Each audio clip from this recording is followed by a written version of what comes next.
This is Consumer Finance Advisor Tony Novak. This segment is titled 7 Things You Should Know About Short-Term Medical Insurance. It's intended to accompany the article that's available on my website, tonynovak.com, and mentions some of the businesses that I own, operate, write for, or otherwise associated with, freedombenefits.net in particular. Short-term medical insurance has been the single most popular type of insurance on the internet since its introduction and availability of online enrollment in the 1990s.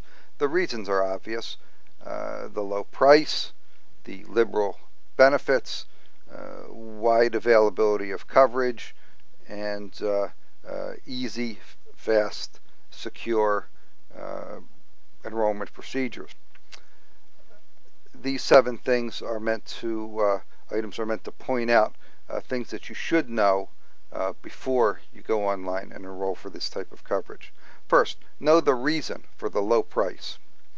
Short-term medical insurance, as we mentioned, provides very liberal coverage, however, does not cover the cost of treating pre-existing medical conditions.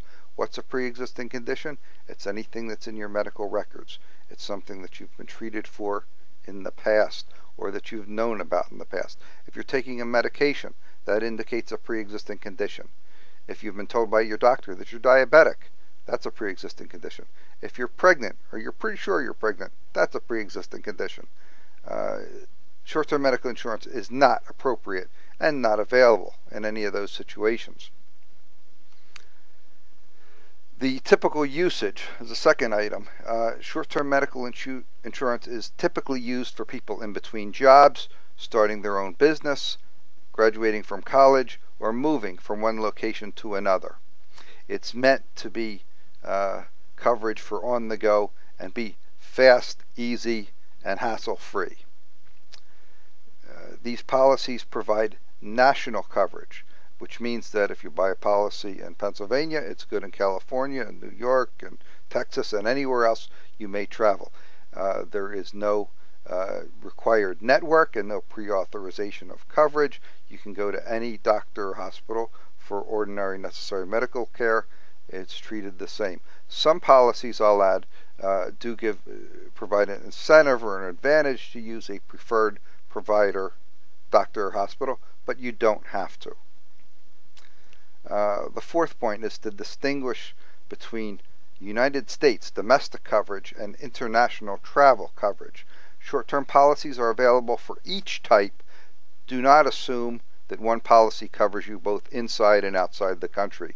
You're better off getting 2 separate policies, one while you're inside the U.S. and another while you're outside. Fifth point is to point out the advantages of using online enrollment as opposed to mail-in or other types. Online enrollment processing is done in real time, which means that your application is processed, your coverage is issued, you can immediately download an ID card, a policy, and email proof of coverage to a school, a camp, an employer, or anyone else who may need immediate proof of coverage. The sixth point, and an important one, is how to extend coverage. These policies are issued for a minimum of 1 month and typically can last as long as 6 months or in some cases 12 months. Once the policy ends, if you want to extend coverage, you have to apply for a new policy. That means a new deductible, a new pre-existing condition exclusion, and everything starts as if you were taking a policy for the first time. Now, in most states, the maximum amount of coverage you can obtain from one company is 12 months. That means that if you need coverage for a 13th month, you need to go back online, find a different company that offers substantially the same type of short-term medical insurance, and enroll with that second carrier. A state-by-state listing of carriers is available on freedombenefits.net, and most states offer several high-quality providers, so this generally is not a limitation. The seventh point and last point we have is dealing with restrictive state laws, and in particular with the pace of healthcare reform law. This segment changes monthly, even weekly. However, at this point, 7 states do not permit the issuance of short-term medical policy within their jurisdiction. That does not mean that these policies are not valid within those states. It just means that you can't purchase them while you're living there. For example, I'm a New Jersey resident, but I also have a house in Pennsylvania. If I were to apply for medical insurance, I would certainly apply in Pennsylvania, even though my doctors and hospitals may be in New Jersey. A totally valid and acceptable use of short-term medical insurance. Typically, travelers, a New York resident, for example, may not have any health insurance. They show up for a college or camp or convention in Maryland, and that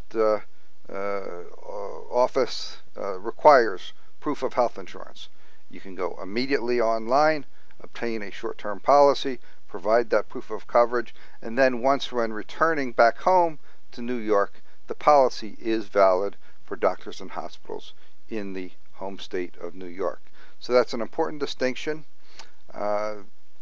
Much more information is available at freedombenefits.net, the online advisor enrollment sites, and please contact me with any other questions. My contact information, again, on the website tonynovak.com.